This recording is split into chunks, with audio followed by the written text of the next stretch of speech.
an affordable housing inside a 94-hectare township in Cavite at nasa 9,000 pesos lang ang monthly. Totoo kaya yan? Tingnan nga natin. Ang New Leaf ay matatagpuan sa 13 Martires, Cavite. Alam nyo ba na 4.7 kilometers lang ang Cavite Provincial Capital at ang 13 Martires SM sa New Leaf Project. Wala pang 5 minutes, andun ka na sa future bahay mo. Magandang buhay sa inyo mga ka-overseas Filipino winners! Andito ko ngayon sa Cavite Provincial Capital. Ito yung seat ng buong government ng Cavite. Samahan niyo ako because this is your once-in-a-lifetime opportunity na magkaroon ng inyong dream house and lot na magaan sa bulsa. Tara na! You've been picking fights, the shadows twice your size. Using candlelight to dance with your disguise. When those rumors grow, silence takes this time. Nandito ko ngayon sa Lyceum of the Philippines, Cavite. Ang future school ng inyong mga anak. Alam nyo ba na sobrang ganda ng eskwelalang ito because of their architectural and landscape design. Kaya nga naging landmark na siya ng buong Cavite. 7.3 kilometers away from New Leaf Project. Wala pang 10 minutes, nasa bahay ka na. You can't help but wonder why. Alam na sobrang 5-star location talaga itong ating New Leaf Project sa 13 Martires kasi napapagitnaan siya ng mga major roads or highway. Unang-una, halimbawa galing kang Alabang, using the open canal, 37 kilometers away lang from Alabang. Kung ikaw naman na kunwari ay nasa Tagaytay at papunta ka ng New Leaf using the Governor's Drive, 31 kilometers away lang.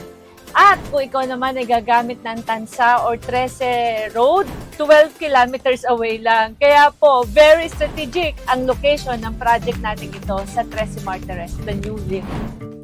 Ang project na ito ay mula sa isa sa pinakamalaking developer sa buong Pilipinas, ang Philinvestland Incorporated. Over 50 years na in real estate development at nasa 3,000 hectares na ang nadidevelop nilang lupain tulad ng residential, commercial, offices, condominium, housing. Meron pa nga silang mga hotel. At ito pa, publicly listed. Kaya mga ka-OF winners, safe na safe tayo dito. Tara na mga ka-overseas Filipino winners at alamin natin ang plano ng super affordable project na ito, which is the New Leaf. Hi, good morning. I'm Ethel Balicanta. I am the area head for Cavite, Laguna, Batangas. New Leaf is actually inside a township. Pag sinabi nating township, sa loob ng township, meron tayong maraming projects, no? Pwedeng puro subdivision. And then sometimes naman, pag mas malaki yung location, minsan meron ding condominium sa loob. Within the township, meron tayong nakaplan na town center. In that town center, meron doon community facilities. Magkakaroon tayo ng transportation hub doon.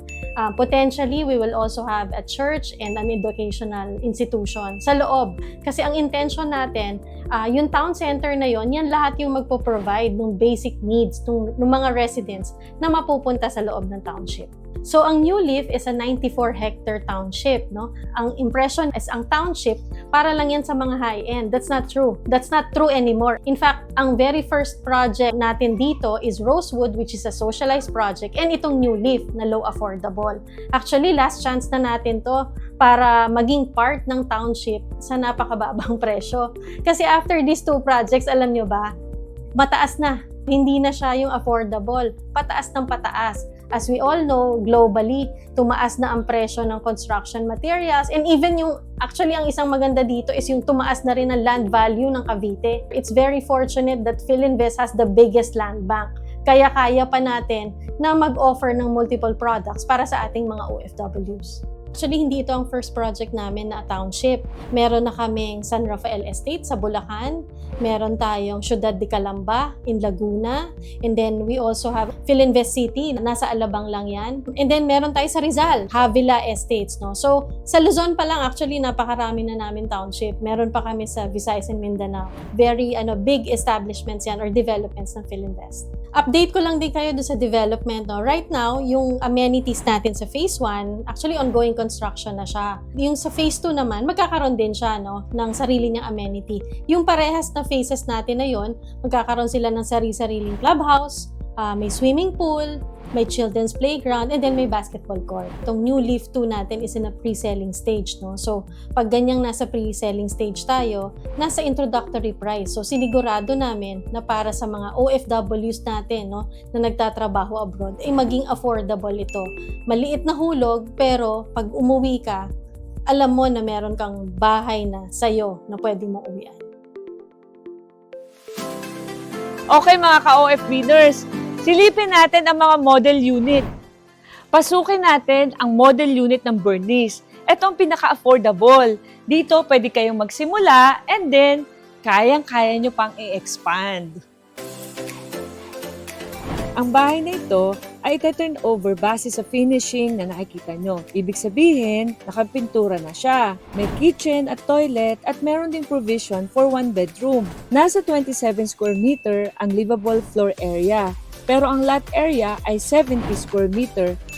Kaya pwede ka talagang mag-expand.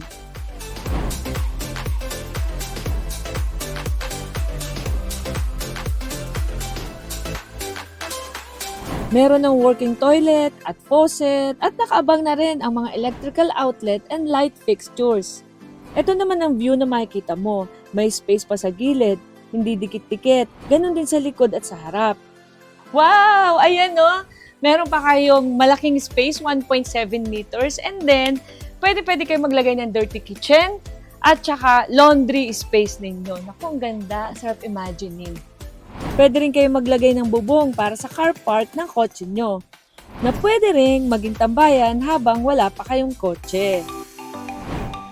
Sa mga pagpalang buhay, ako po si David David II, isa pong condo investor dati, pero ngayon po ay nakapag-invest rin sa katulad po nito, na isang bungalow na house and lot. Very important po pala yung space, no? So, ang maganda po sa ganitong investment, meron po kayong nalalakaran sa labas, hindi mo feeling para kang masikip, no? Dahil marami kang nalalakaran at marami kang na-maximize sa iyong kapaligiran. At ang maganda pa nito sa mga first-time investors, ito po ay 9,000 pesos lang per month ang hulog. At ang good news, ang isang Bernice na katulad nito ay magdodoble ang presyo base sa Colliers International by 2030. At para sa mga nagtatrabaho naman sa Manila, ang maganda po sa Cavite, ito po yung pinakamalapit na south of Manila actually. No? At maganda po dito ay very affordable pa kumpara sa Manila na napakamahal na. Meron din silang promo, easy turnover for overseas Filipino. Kahit 10% pala na babayad at pasado ka sa bank loan, pwede mo nang makuha ang susi ng bahay mo.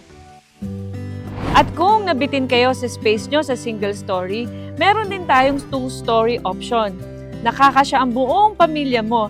Ito ang Diana model. Meron itong 37 square meter livable floor area.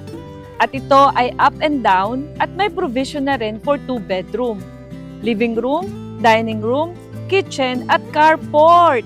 Share ko lang mga ka-OF-winner, bakit bare ang bahay? Kasi nga, magagaling tayong mga Pinoy na mag-dress up, bihisan ang ating future bahay para mas maganda at taste natin. Didesign mo ang bahay mo sa sarili mong gusto.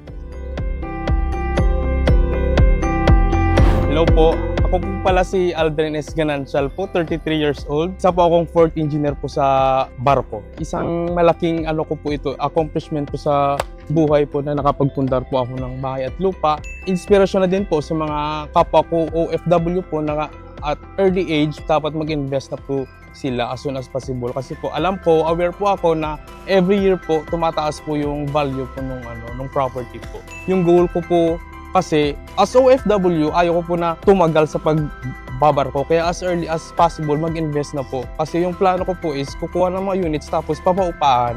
Sa mga kapwa ko po, OFW po, maganda po na mag-invest na po tayo po as early as possible po. Ngayon po, meron po doon sa may New Leaf po, mga available units. Pagkakaalam po, paubusan na po doon. Kaya ano pang iniintay nyo? Kuha na kayo!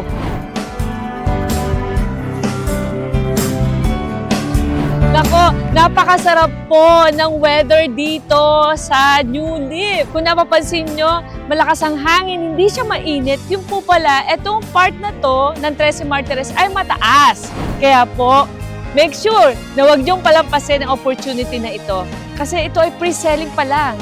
Kaya sa halagang 9,000 pesos monthly, pwede na kayong magkaroon ng sariling bahay at lupa and will get to spend a safe and quality time with your family. O mga ka-OF feeders, to learn more about the New Leaf project, just contact our Freedom Business Partners. Habang bata pa tayo, mag-start na tayo before it's too late.